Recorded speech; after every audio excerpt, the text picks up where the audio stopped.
Since prehistoric times, people have dried meat to keep it safe for long periods of time. The jerky that we make today can be a flavorful addition to your diet. Making sure it's safe to eat is the purpose of this video. I am Roxy Denstall with the Cooperative Extension Service, University of Alaska Fairbanks.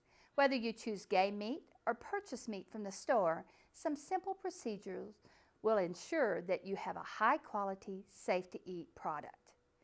Research on food preservation is an ongoing process. The United States Department of Agriculture and the Cooperative Extension Service continuously apply new research findings to their recommendation for food preservation techniques. The guidelines in this module may be revised as additional knowledge is gained that may increase the margin of safety or improve the quality of home-preserved foods. Consult your local Cooperative Extension office annually for updated information.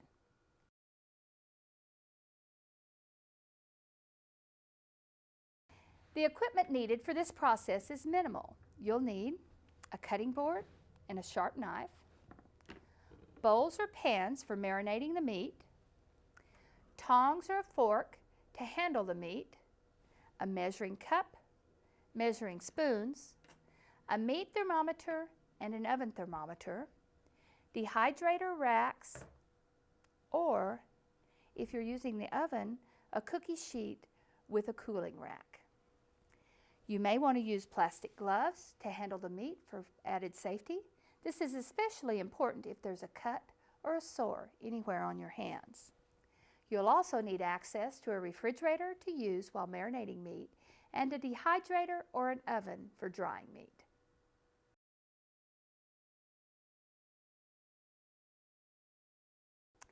Jerky can be made from deer, moose, caribou, beef, or other game meats. Most game meats work especially well for jerky because the meat is naturally lean. The one exception to the use of game meat is bear. Bear can be infected with a strain of Arctic trichinosis that is not killed by freezing temperatures. Bear should always be fully cooked and is not suitable for jerky. Game meat should be frozen thoroughly to destroy parasites. Meat that is 1 inch thick, like this one, should be frozen at a minimum of 1 month. With thicker cuts, should be frozen at least 2.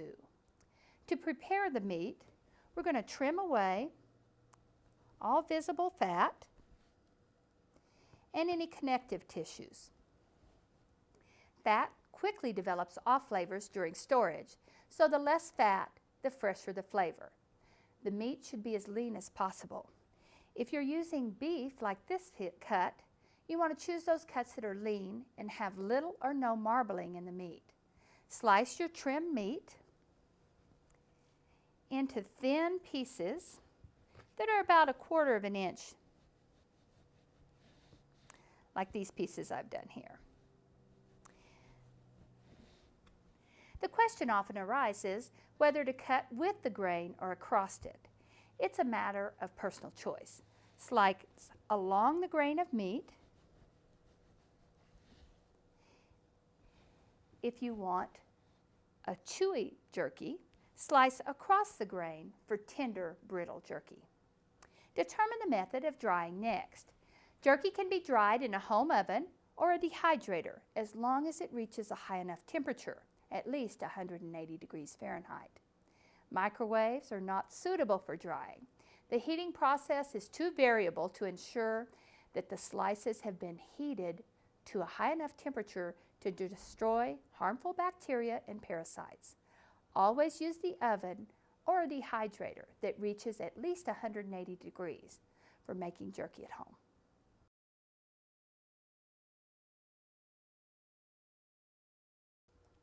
Decide if you're going to use a wet marinade or a dry marinade. Both are acceptable ways to flavor meat, but have slightly different procedures. Meat is marinated for flavor and tenderness. Ingredients for marinades may include salt and an acid product, such as vinegar, lemon juice, soy sauce, or wine. We're going to talk about using a wet marinade first. The recipe that we're using is from the Making Jerky publication that is available from your extension office. Our recipe calls for 1/4 cup of soy sauce, 1 tablespoon of Worcestershire,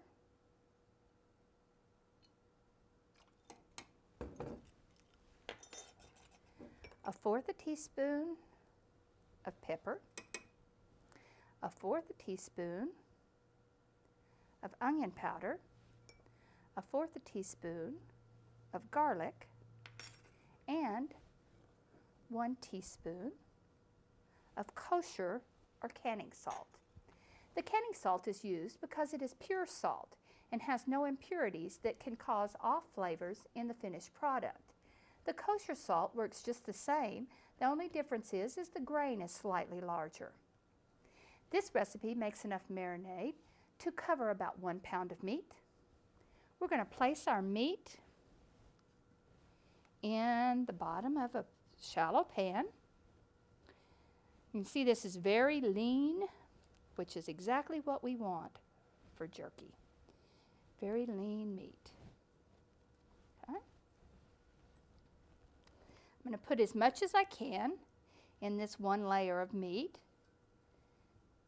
And for other layers, I would turn it and go the opposite direction.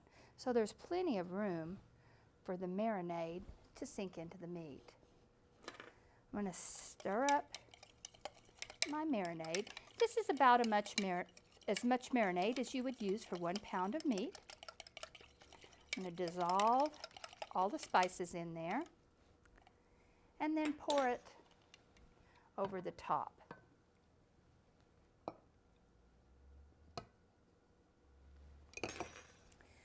We're going to cover it with plastic wrap and refrigerate.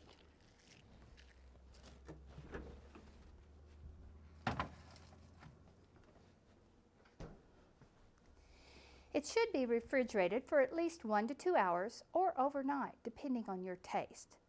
The longer the meat is marinated, the stronger the flavor.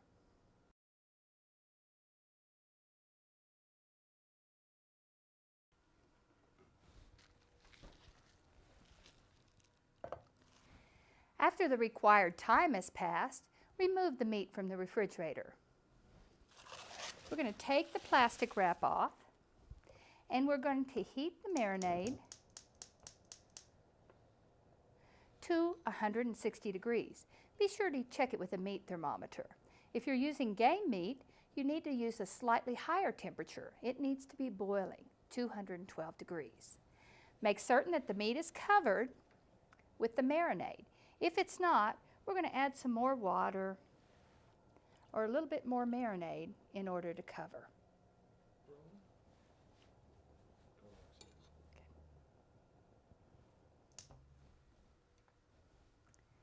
After heating, we're going to remove the strips, put them on absorbent toweling, and get all the excess moisture off of them.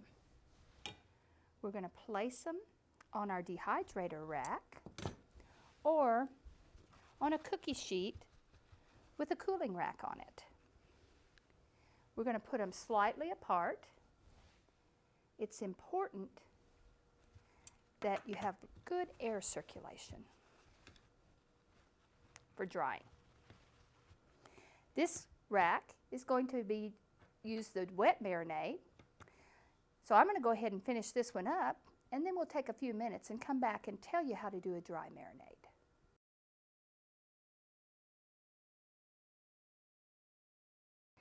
Dry curing jerky is done by using dry spices only. Choose spices that your family likes. Salt and pepper are the basis for the mixture, but you may choose to use garlic, onion powder, chili powder, whatever spices your family likes. Now we're going to just sprinkle.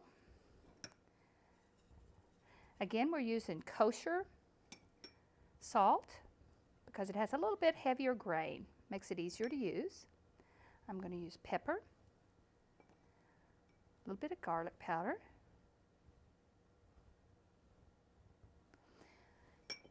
some onion powder,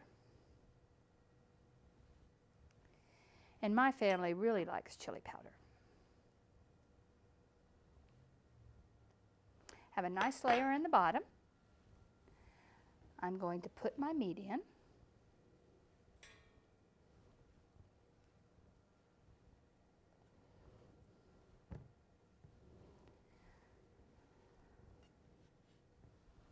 Across the bottom of the pan, nice and even.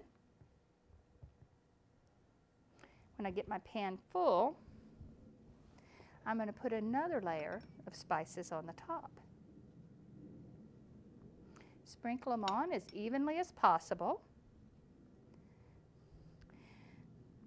Some people like extra hot stuff, so they use red pepper, and particularly red pepper flakes make really nice addition for jerky. But remember, you can use whatever your family likes. When I get ready to do my next layer, I'm going to turn and run my slices the opposite direction. Makes it easier to get really good mixtures so that it absorbs everything. Okay, let's add a little bit of salt on top. The spices not only flavor, but the salt actually pulls some of the liquid out of the meat and makes it easier to dry. Okay. When you've got all of the meat to your liking, we're going to cover it with plastic wrap and put it in the refrigerator.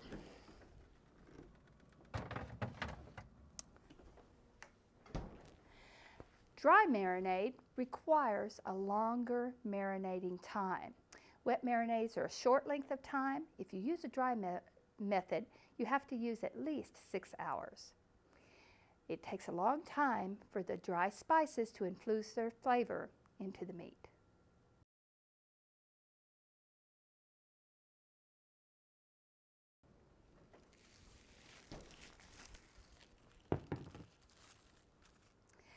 After the recommended time has passed, remove the meat strips, pat them dry, and place them on your dehydrator trays, or if you're using a cookie sheet like I am, on the cookie sheet with a cooling rack. Now, we want them to be far enough apart to allow for even drying.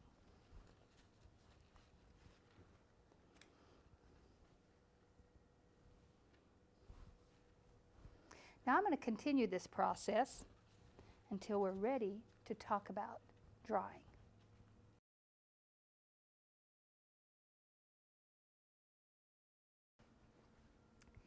In drying jerky, the temperatures are crucial. If you plan on using a dehydrator, the first step is to check the temperatures. Many dehydrators do not heat higher than 140 degrees. That's not high enough to kill bacteria on meat. If in doubt, check the manufacturer or the owner's manual. You may use an oven thermometer to check the temperature on each tray of the dehydrator. After turning it on as high as it will go, give the dehydrator some time to reach the hottest temperature. Inside the dehydrator can reach and hold temperatures of 180 to 200 degrees, then it's safe to use just as you would use the oven. If your dehydrator doesn't reach 180 to 200 degrees, plan to use the wet marinade method to preheat the meat. If it will attain and hold 160 degrees and it has a fan, then arrange meat that's been heated in the marinade on the dehydrator racks and proceed with the drying. But there must be a second high heat process at the end of the drying. If your dehydrator doesn't heat to 160 degrees and it doesn't have a fan, it should not be used for drying meat. To do the second heating, remove the jerky from the dehydrator, arrange it on a baking sheet, and put it in a conventional oven set at 200 degrees for 1 hour. If the meat isn't dry after this heat treatment, turn the oven down to 160 degrees and complete the drying process. To avoid cross-contamination, do not return meat to the dehydrator. These heat treatments destroy much of the initial bacteria growth and any that may have grown during the drying process. Now let's look at the oven method of drying. We're going to preheat our oven between 160 and 200 degrees. All ovens are different, and yours may not set as low as 160 degrees. Set your temperature in this range. Use an oven thermometer to ensure an accurate temperature.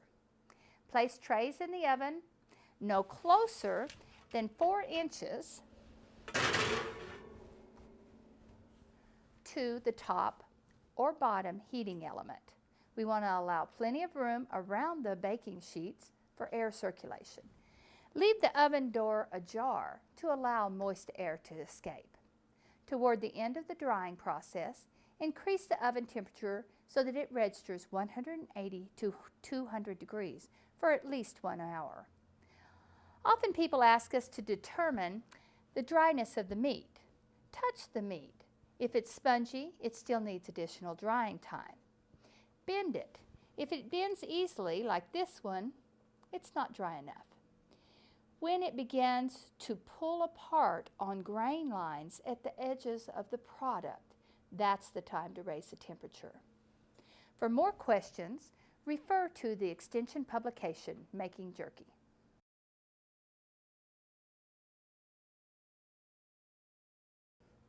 Jerky is done when a test piece cracks, but does not break when it's bent. It will take around 3 to 4 hours or longer to dry. It depends on your oven and your climate. When it's dry, remove the jerky strips from the racks, pat off excess oil with paper towels, and cool it off. Package it in a plastic bag or in a glass jar with a lid on it. Refrigerator freeze the dried jerky. For best quality, use the product within 1 year. Dried jerky takes up moisture easily. Be sure to keep it sealed and cold after the drying process. The quality and safety of jerky depends on paying close attention to the temperatures for processing. Heat the meat slowly to dry it without cooking it. If it's heated too fast, it develops a crust and it won't dry completely. It needs to be heated quickly enough to go through the temperature danger zone, which is 40 to 140 degrees. In this way, harmful microorganisms will not get a good chance to grow. Heat it hot enough at the end of the process to kill any microorganisms that can cause illness. You can take a lot of guesswork out of the job and ensure a safe product by using an oven thermometer. Trying to heat the meat hot enough, but not too hot, may be tricky at first. But if you know the end product that you desire, you soon can find the perfect time and temperature combination for your oven that will produce a flavorful, chewy, and safe product.